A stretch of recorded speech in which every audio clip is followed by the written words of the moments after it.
Thank you. Thank you all very much. Please be seated. Thanks for coming. Thanks for the warm welcome. Dennis, thank you very much. I'm so honored that the MMAC would host this reception, or this conversation. Thanks for coming, and I appreciate Tim Shee as well, the president. Thank the members who are here for allowing me to come by and have a conversation with some of your fellow citizens about an incredibly important topic, and that is the Social Security system. But before I get there, I got some other things I want to say, if you don't mind. First, sorry Laura's not traveling with me today. She is, you probably think she's home preparing a few one-liners. She's not. She's home packing her bags. She is off to Jordan and Egypt and Israel to represent our country. I can't think of a better representative than Laura Bush, and she is...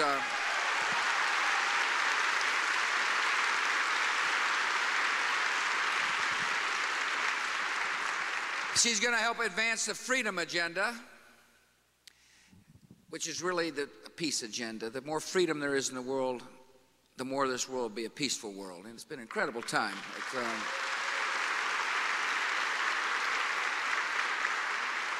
It's been an amazing time, hasn't it, to watch and to see these people around the world demanding their freedom. And it's such an honor to be a part of helping people realize the great potential of a free society. It's an amazing moment to stand in Georgia, Tbilisi, Georgia, in front of over 150,000 people that were so thrilled to see a representative of the United States. And they were thrilled to see us there because we stand for freedom and human dignity and the belief that everybody counts and that you ought to be able to worship freely. I hope you take great pride in what America stands for, and know that as we spread not American values, but God-given values around the world, this world is a better place.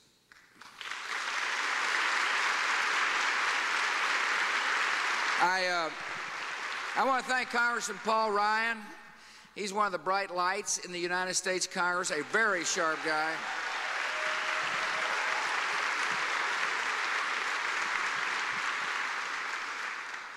Jumped on Air Force One. It's an easy ride home, right, Ryan? Are you going back? Oh, he is going back. Good. But we spent a lot of time talking about this issue. He's a smart guy and cares a lot about the Social Security issue. I really appreciate you taking time out to come and hear this discussion. I want to thank Andrew Ziegler, the president of the Milwaukee Art Museum, and David Gordon for letting us come by here. What a fantastic building. I mean, it's really a...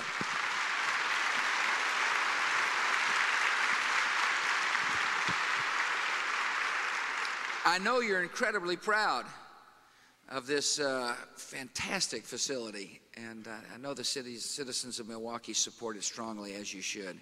So thanks for letting us come by and use this facility. Look at it this way, it's a chance to show it off for the world, to the extent the world is watching C-SPAN.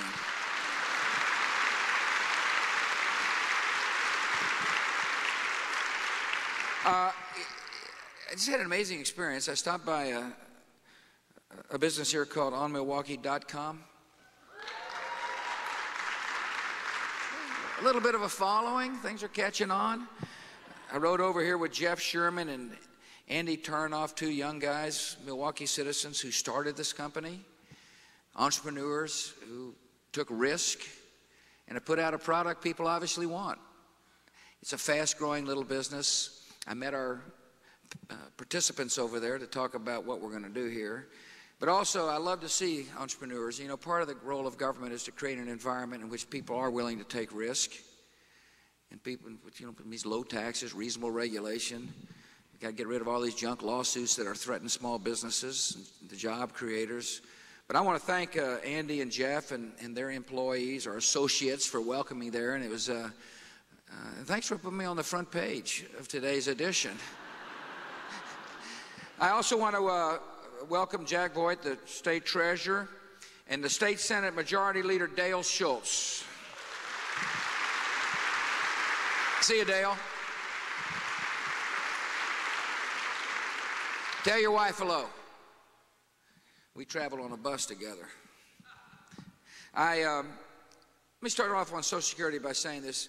Franklin Roosevelt did a smart thing in setting up a safety net for people who, then they were retired, would know they would be able to more likely live in dignity upon retirement. He did a smart thing, and it worked. Social Security worked for a long time. As a matter of fact, I fully understand that right here in the state of Wisconsin, a lot of people are counting on the Social Security check. And Social Security is really important for a lot of people's lives. My home state of Texas, a lot of people rely solely on their Social Security check. And as we discuss Social Security, it's important for the people of Milwaukee to understand, and Wisconsin to understand, that this discussion we're having really is not about you, but it's about your children and your grandchildren. Because I can look in the camera and say with absolute certainty, if you're on Social Security today, nothing will change. You will get your check. The system is solvent enough. The system is solvent for people born before 1950. The reason I have to say that is because many of you are aware of what takes place in politics.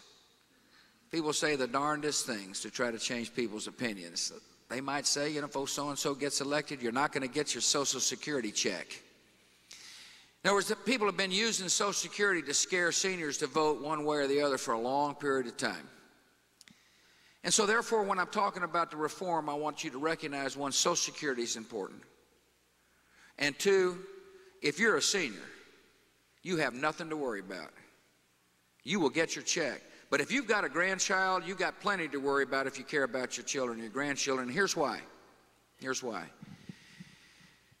There's a lot of us getting ready to retire. We're called baby boomers. I'm one. Matter of fact, my retirement age is in 2008. I turned 62 in 2000. It's kind of convenient. And there's a lot of us. As a matter of fact, by the time the baby boomers fully retire, there's going to be over 70 million of us. That's compared to 40-some-odd million today. So the number of retirees that the system will have to take care of is increasing dramatically, and we're living longer. A lot of baby boomers have been, working out and taking care of our bodies, making good choices, and medicine's better, and we're living longer. It's just a fact. We're living longer than the previous generation, and we've been promised greater benefits. People running for office saying, vote for me, I'm going to give you more benefits when it comes to Social Security, and sure enough, they got elected, and they kept their promise. So you've got a lot of people getting ready to retire who are living longer, who are getting greater benefits, and fewer people paying into the system. In 1950, there were like 15 workers to one beneficiary. In other words, you had a lot of workers relative to the number of beneficiaries. Today, there's 3.3 workers per beneficiary. Relatively quickly, it'll be 2 workers per beneficiary. Fewer people paying greater benefits to greater number of people who are living longer. Now, secondly, Social Security is not a savings account. In my travels around the country, I hear people say, well, why don't you just give us the money back we put in? But that's not the way Social Security works. It's a pay-as-you-go system. You pay, we go ahead and spend. You pay through payroll taxes. We spend on paying for the beneficiaries, the retirees for that year. But if we've got any money left over, we didn't save it for you. We spent it on government. That's the way it works. It's a pay-as-you-go. And then there's all that's left over is a file cabinet full of IOUs. I have seen the file cabinet in West Virginia firsthand, and I saw all the IOUs. But the system is not the kind of system where we're holding the money for you. It's not the way it works. We're spending your money and left behind some paper that can only be good if the government decides to redeem the paper. That's a pay-as-you-go system. The pay-as-you-go system starts to go in the red because it's going to pay out more in benefits than it collects in taxes in 2017. That's 12 years from now. If you've got a 6-year-old child, that'll be about the time your child starts to drive, if the driving age is 18 here in Wisconsin. In 2027, and by the way, the situation gets worse every year. Fewer people paying in for more beneficiaries. In 2027, the system will be $200 billion for that year in the red. I don't know where they're going to get the money. Every year it gets worse. In 2032, it's like $300 billion in the red. In 2041, it's bust.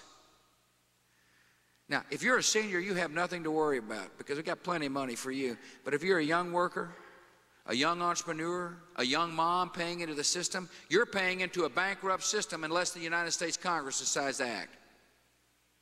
Now, I see a problem. I fully recognize that some in Washington don't see a problem. They'd rather, you know, kind of sweep this issue under the rug. But that's not the job of the president. The job of the president is to confront problems and not pass those problems on to another president or another Congress or another generation.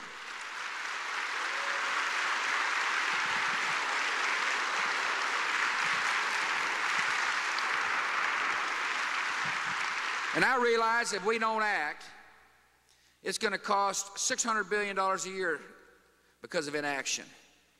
And I realize if we don't act, we're liable to saddle a younger generation of Americans with an 18% payroll tax to make good for the promises that you've made for me. And that's not fair. And that's not right. And so I went in front of the Congress and said, we got a problem. Said at the State of the Union. I also told the leadership that I plan on campaigning on this issue. In other words, traveling the country, doing exactly what we're doing here. Making it perfectly clear to the American people we have a problem. Guess what? They now know we got a problem. And that's bad news for people in Washington, D.C. who'd rather do nothing. Because once the people figure out we got a problem, the next question they're going to say to members of the United States Congress is, what do you intend to do about it? Now, I have an obligation to do more than just say we got a problem. I got an obligation to say, here's some ideas that we got to work on. First, anything we do, we got to make sure that future generations receive benefits equal to or greater than benefits enjoyed by today's seniors. I think that's a reasonable principle. Secondly, I believe that I know we can solve a lot of the issue by embracing what's called progressive indexing of benefits. It's a long word, fancy words for this. Here's what happens. The promises Congress has made says that your benefits will rise based upon wage increases. If you were to say to the upper income folks, your benefits will rise based upon inflation, you've gone a long way to solving the solvency problem. It sounds simple. But it basically means that poor people won't have to retire into poverty, and the wealthier people in America will get benefits that increase with the rate of inflation. For people born prior to 1950, after 1950, that progressive indexing plan does a couple of things. One, I think it is an important principle to say to somebody who's been working all their life in a hard job that you're not going to retire into poverty. America can make that promise, and it's a promise we ought to make for people. It makes sense. We want our people retiring with dignity. That's one way to make the Social Security system better. But it also makes sense to say to somebody who doesn't think they're going to see any benefits anyway, you're going to get benefits. They're just not going to grow quite as fast. They'll grow. They're going to be bigger or equal to or bigger than the previous generation. They're just not going to be quite as big as the government promised you, that politicians promised you. They'll be bigger. But for the sake of solvency and permanency, if we don't do this, you're going to be saddled with a $200 billion a year bill in 2027. In other words, there's a reasonable approach that I'm confident that Congress, if it takes a look at, will see it is reasonable. Now we got to come together and solve other problems to make sure we permanently solve the issue. I keep saying permanently because I remember in 1983 when President Reagan and Speaker O'Neill, in the spirit of bipartisanship, said we got a problem with Social Security, and they came together and said we're going to put out a 75-year fix. The problem is we're now 22 years later, and that 75-year fix didn't stick. In other words, if we're going to sit down at the table, let's get it done forever. Let's say to a younger generation of Americans, we're going to permanently solve the Social Security issue so you can grow up with peace of mind.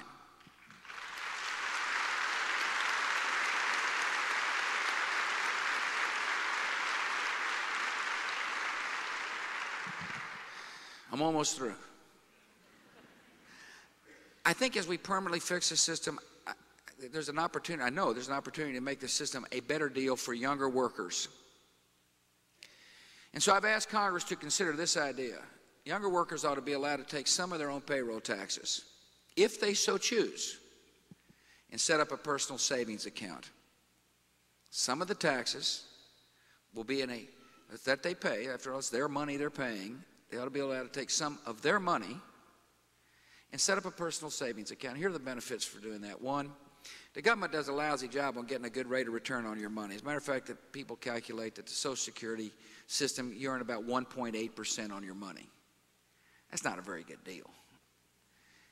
You see, if you have a personal savings account, you could do a lot better than 1.8%. In a conservative mix of bonds and stocks, you can get up to 7 or 8%, 4%. If you're just only in T-bills, you do better than 1.8%. And it's that difference in interest that over time compounds that means a lot.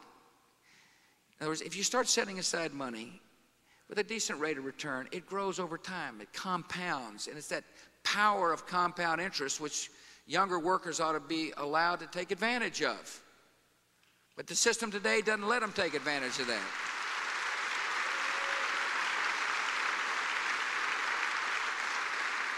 Let me give you an example. If you're a 20-year-old mom earning $8 an hour over the career, and you're allowed to take a third of your payroll taxes and put it in a conservative mix of bonds and stocks, by the time that person retired, she would have a $100,000 nest egg. See, that's the power of compound interest. Here's another interesting example for you. Say you've got a child, and that child decides to become a police force, marries a nurse, they're in the workplace in 2011, and they work their entire careers. They set aside money based upon the average salary of a policeman and nurse. By the time they retired at 65, they would have $669,000 nest egg. That's what money does when it grows. That's what happens. And people ought to be allowed to take advantage of that if they choose. The government's not saying you have to set up a personal retirement. I fully understand some people might not feel comfortable about putting their money in bonds and stocks. I know that. That's why this is a personal savings account, a voluntary personal account. The government's not saying you must do this. We're saying if you so choose, you should be allowed to make that decision. And a lot of people are going to make that decision. You know why? The world has changed when it comes to investors. We're about to talk to some young investors. I can assure you, when I was their age, I wasn't spending much time thinking about 401ks. They didn't exist. There wasn't a lot of talk about people running how's your IRA doing? They didn't exist. The whole notion of people being entrusting people with their money and watching it grow is changing. The culture's changing. The investor class is no longer confined to just a few people. The investor class is varied, and we ought to have policies in place that encourage every American to become an owner, an investor, and watch their assets grow.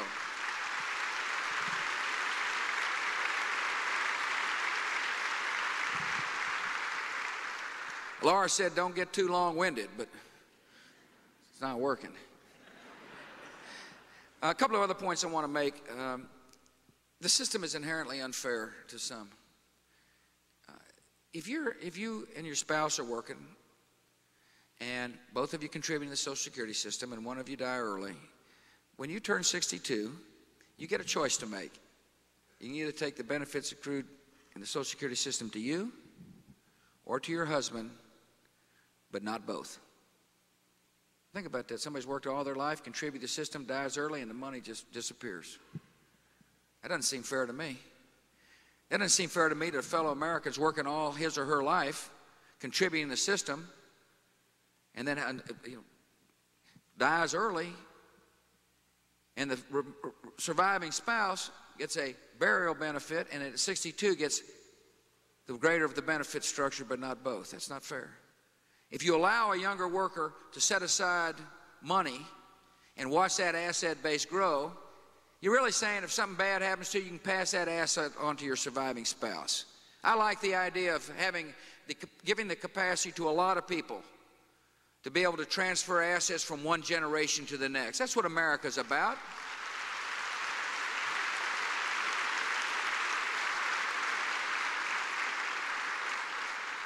Before we get to our panel, a couple of other points. One, you can't take your money and put it in the lottery. In other words, this isn't one of these deals where it's, you know, you can take it and put it in high flyers. This is a retirement fund. This is a safety net. Therefore, there's going to be a conservative mix of bonds and stocks available for you to choose from. You can mix it up between bonds and stocks and T-bills any way you want, but you cannot take your money to the track. In other words, it's a safety net. There will be guidelines. Secondly, there will be fee structures that are reasonable. Wall Street can't rip you off in this deal. I'm sure you've heard people say, oh, Bush is playing, you know, he's going to give Wall Street a windfall. Wait a minute, there are all kinds of public retirement funds that exist around the country where the fee structures are reasonably managed. You'll be treated fairly. You know, speaking about that, all kinds of retirement systems around. I don't know if you know this or not, but the United States Congress took a look at this idea in what's called the Thrift Savings Plan. That's the federal savings plan. And they thought about maybe giving somebody the option of putting their money in a conservative mix of bonds and stocks, because the people who voted on that must have recognized the power of compound interest. And guess what happened? They adopted a plan that says members of the United States Congress, if they so choose, can take some of their own money and set it aside in a conservative portfolio of bonds and stocks. Here's my attitude about that, and it should be the attitude of the American people. If setting aside money so it can grow better in a conservative mix of bonds and stocks is okay for United States senators, it ought to be okay for workers all across America.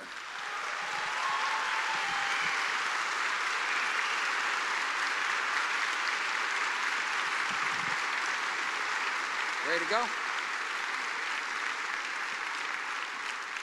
I think we'll get something done. I really do. I think the American people understand we got a problem. I think seniors are now beginning to understand all the scare tactics, all the propaganda is just that. And they're going to get their checks. And finally, the final part of this equation, there's a lot of young Americans who are beginning to pay attention to this issue and say, wait a minute, I'm now contributing hard-earned money into a system that's going broke, and I don't like what I hear. And I expect members of both political parties to set aside their parties and focus on the good of the United States of America.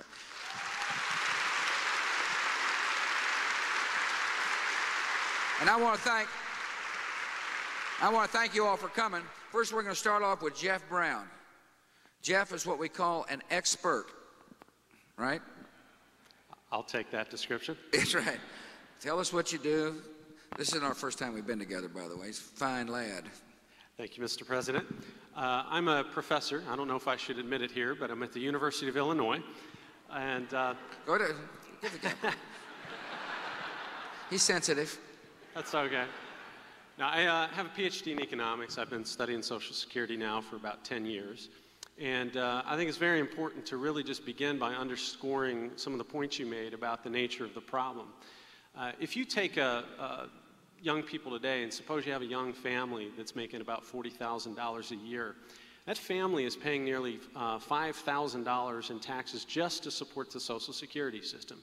That tax burden, by the way, for most households in America, they pay more to support Social Security than they do in federal income tax.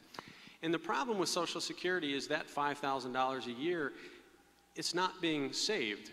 If that money were going into a private pension plan, that money would be invested into the economy. Instead, as you mentioned, what we have with Social Security is a pay-as-you-go system. So what that means is you pay that money into the system, and most of it goes right out the door to pay benefits to today's retirees. That kind of program can work reasonably well when you have lots of workers paying in and not very many people drawing benefits. The problem we've had, as you pointed out, is that if you go back to, say, 1950, we had about 16 people paying taxes to support one retiree. And so, you know, if you wanted to pay that retiree, say, you know, $15,000 a year, you only had to collect $900 a worker. Well, now that ratio has fallen, and we only have 3.3 workers per retiree. So if you want to pay that retiree $15,000, you now have to collect $5,000 for each person. By the time the people on this stage are retired, that ratio is going to be down to 2. And now to pay that same level of benefit, you got to collect $7,500 per person.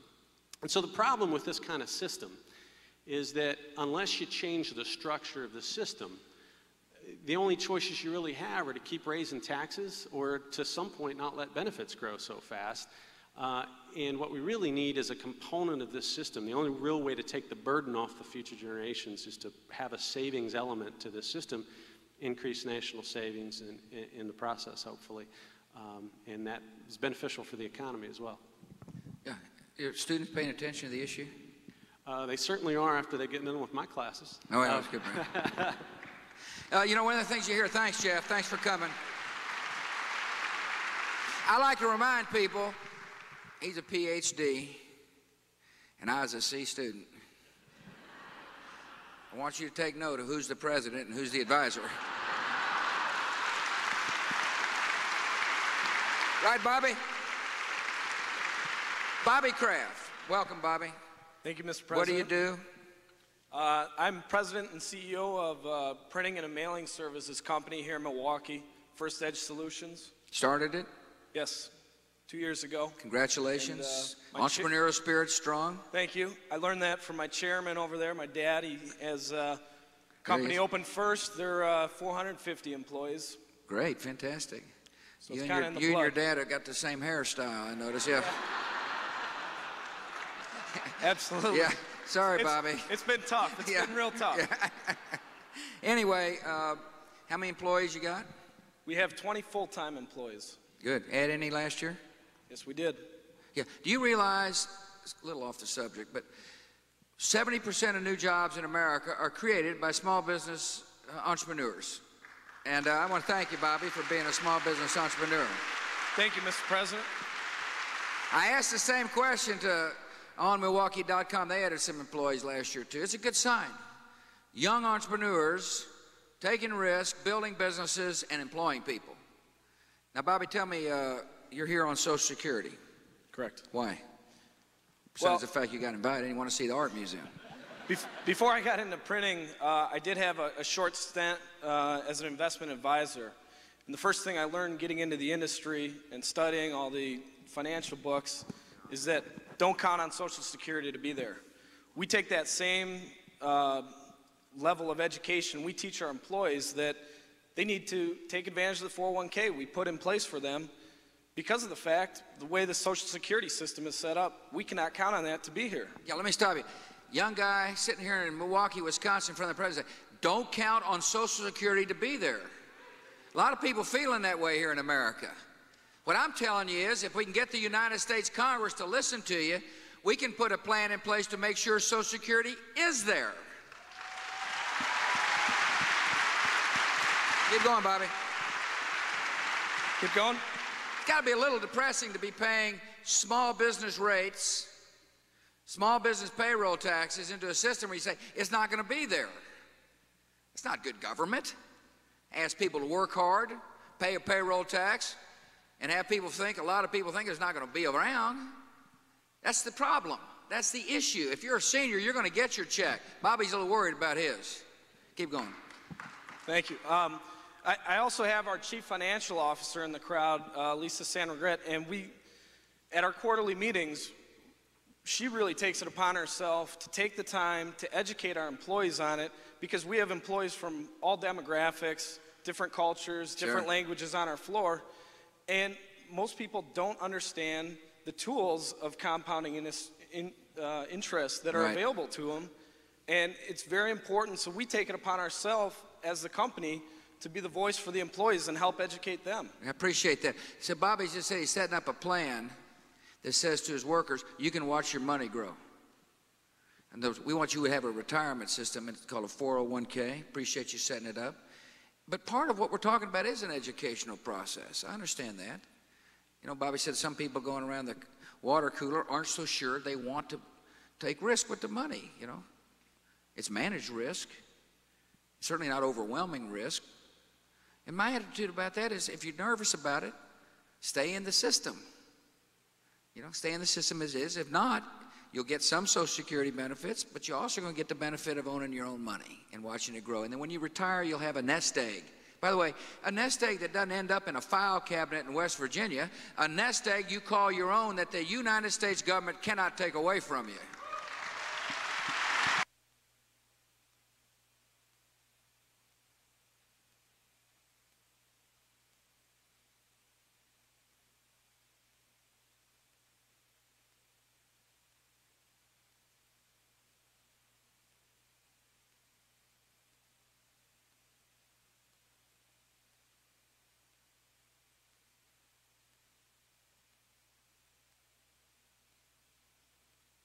That you can't count on that, because we prefer to work on an optimistic basis, growing a company, being entrepreneurial. You take risks and you understand how to mitigate them, but at the same time, when you know that part of your employees' checks are going to be just going really to something that you can't count on, there's not a lot of confidence out there. I appreciate you.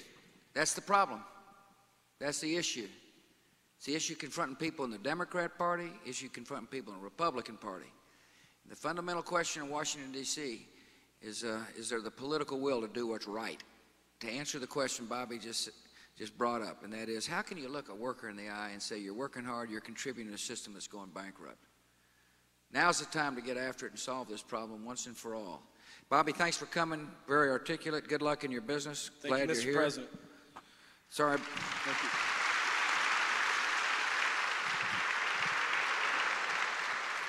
Christy Pavola. Yes. College senior. Yes, I am. At Concordia University, Wisconsin. Yeah, actually, I've been there. Yeah. Yes. Great place. We think so. Beautiful campus. So when will you graduate?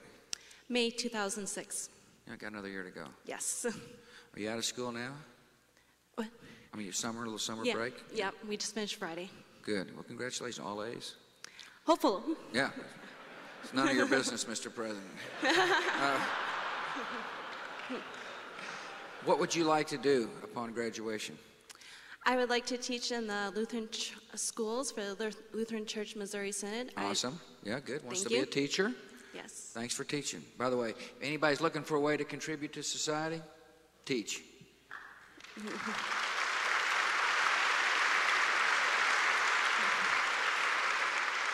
And you don't have to be a classroom. You want to be a classroom teacher. Correct. Yeah. You can mentor a child, by the way. That's teaching. You can help save a child's life by teaching him or her how to read. So I hope you do. Thanks for setting a good example. Thank you, Mr. President. So here you are, senior in college, sitting right next to the President of the United States. Yep. Yeah? You got any thoughts about Social Security? Yeah, I don't think it's going to be there when I retire, which is really scary. Yeah. Interesting, isn't it? They took a survey amongst youngsters. Somebody explained to me. I didn't actually see the survey, but I heard what the person said. They said more people that are Christy's age think they're more likely to see a UFO than get a Social Security check.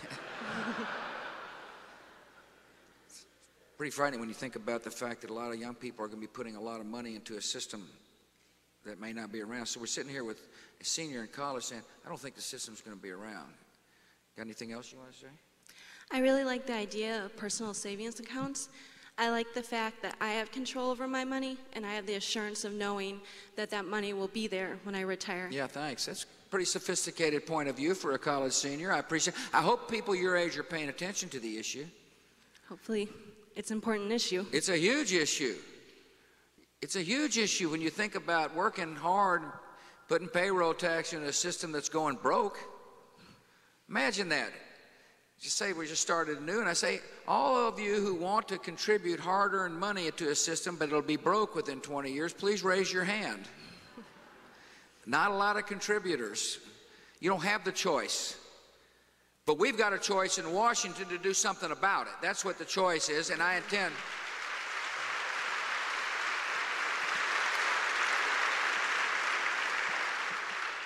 Now's your chance. All kinds of cameras. I'm really big advocate for the personal savings accounts. I really like, as I said before, the assurance of knowing that that money will be there. Because as I enter the workforce next year, it's really scary to think about the fact that I will be working for the next 40 years, paying into Social Security, and then when I retire, there will be nothing. And then what do? Do I have to work until I'm 90? It's not something that I want to do. There you go. Well, I appreciate you coming. Thank you very much. You did a heck of a job. You deserve an A.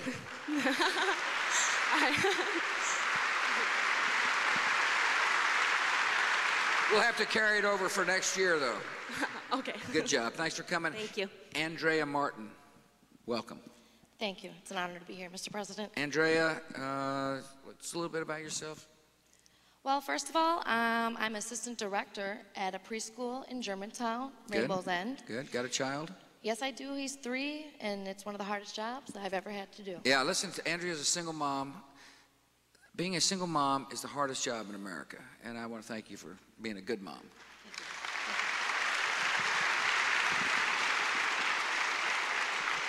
So you go to work. How's it? I love it. I love being with kids. I love improving the future, and they are the future. You bet. I come from a long line of teachers, so. Do you really? Yes, both my parents are teachers, and my grandfather was a teacher. Are they here? So, yes, they are. My parents, yes, they are. Right here in the audience? Yep, over there. Yeah. What do you say? I'm doing great. Oh, yeah. I'm not going to comment about your hair. Thanks for coming. So tell me, the Social Security issue interests you? Yes.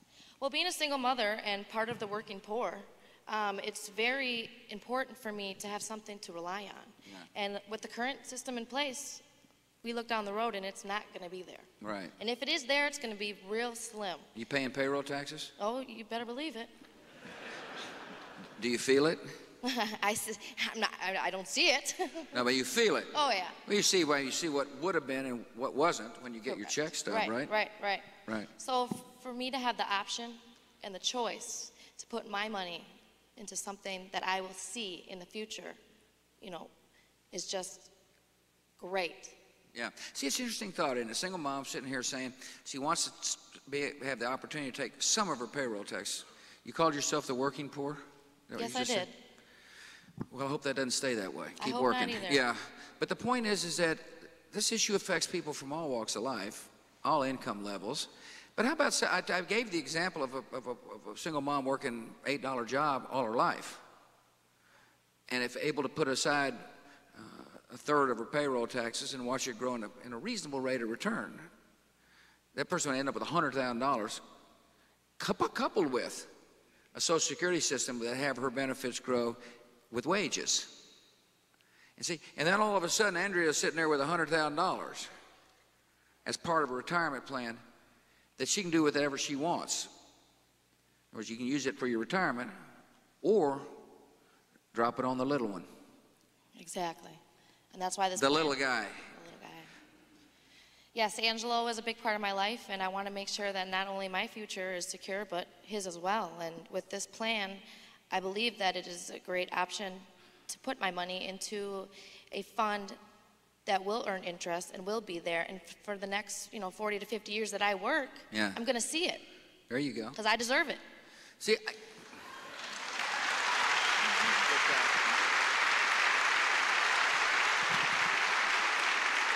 I couldn't have said it better myself. Thanks for coming. Thank you. Okay, finally, we got Joel and Tanya Bruins. Hello. Fine. Where do you all live? Are you going to do the talking or you want me to? Like one of these couple talk show things, What's your favorite color? Anyway, We live in Brandon, Wisconsin. I'm a dairy farmer. I'm a partner with both my brother John and my dad Bill, which you met last year. Yeah. And my uncle Cal. And the name of the farm is Homeland Dairy. We milk about 500 cows. And What's your job? I take care of the cows. I'm the herdsman. Herdsman, good. So any breeding and reproduction and calves and anything dealing with the cattle is what I take care of. So Good. and personnel, I guess I get into sometimes too. Well, 12 to 15 employees that keep you on your toes. That's good. Good size operation. Yes, it's a very good size operation. Great. Tanya, you work? Yep, I work at the National Bank in Waupun. I'm in the bookkeeping department there, and I also take care of all the ACH processing for the bank, so. Good. Yeah. So you're familiar with finances. Right. Give me your thoughts on Social Security. Dairy farmers sitting there. I could presume dairy farmers think about Social Security. Well, I guess I did some thinking about it before anybody really started talking about it, but when we got married 3 years ago, there was an opportunity for us to put some money into a Roth IRA, and it would save us some money on taxes. Got a farmer right here with his wife Tanya set up an IRA. Pretty interesting, isn't it? In other words, this notion about investing, people watching their money, is pretty well filtering through most of society. Roth's kind of a fancy word for dealing with tax going in and coming out, right? Right. Anyway, so you all watch your investments grow? We watch them, yes, we do. Make the decision? Yes, we have made the decisions on it. Tanya, you want to say something? I'm also, my profit sharing plan at the bank allows me to control what funds I want to put my. And so you got choices? How does it work? Right, yeah, we have about 15 different funds we can choose to invest in, if we want to keep it high risk or low risk, it's our decision. Yeah, see? Interesting idea, isn't it? Bank she works for, a little country bank, says, wait a minute, we're going to trust our employees to be able to make a decision with their own money about what to put the money in. Be 15 different options. Was it hard to learn about how to do that? They keep us very well informed. They have people that come in every year and advisors we can talk to and learn from them. So. Yeah, we do have, there are some pockets of financial illiteracy in our country, but there's nothing like solving financial illiteracy when you're making decisions for your own money. You start asking questions. There's advisors. There's people around to help you make a rational decision what to do with your own money. And it's a good way to learn is when you're watching your own money grow. And so you get what, quarterly statements, monthly statements? Quarterly. Quarterly statements? Yep. Open it right up, sit down at the kitchen table and say, look what's happening here. Yep. We also have the option to change funds whenever we want to. We can check them online at any time as well. Sure. Think about that, though. It sounds pretty simple, but doesn't it make sense to have people from all walks of life opening up a quarterly statement to watch their assets? It certainly makes you pay attention to the decisions government makes. It is, to me, a healthy America when more people are able to say, I'm watching my own assets. I like it when more Americans are owning their own home, owning their own business, and managing their own retirement plans. It's good for this country to have that kind of...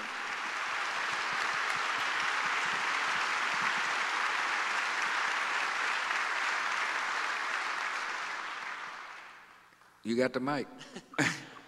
Another thing that I've got some money tied into is assets on the farm.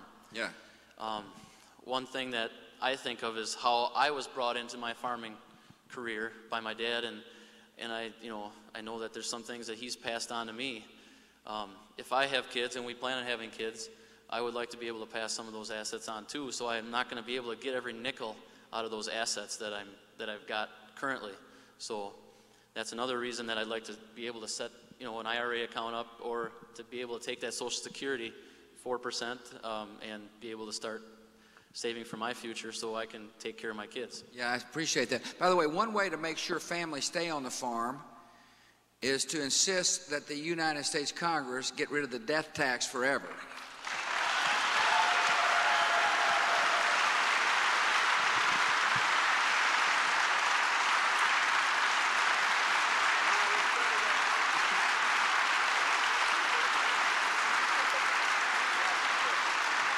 Listen, I hope you've enjoyed this as much as I want to thank you all for coming. Good job. I am just beginning this debate. I'm going to spend whatever time it takes to continue traveling this country and making it absolutely clear to the people we got a problem.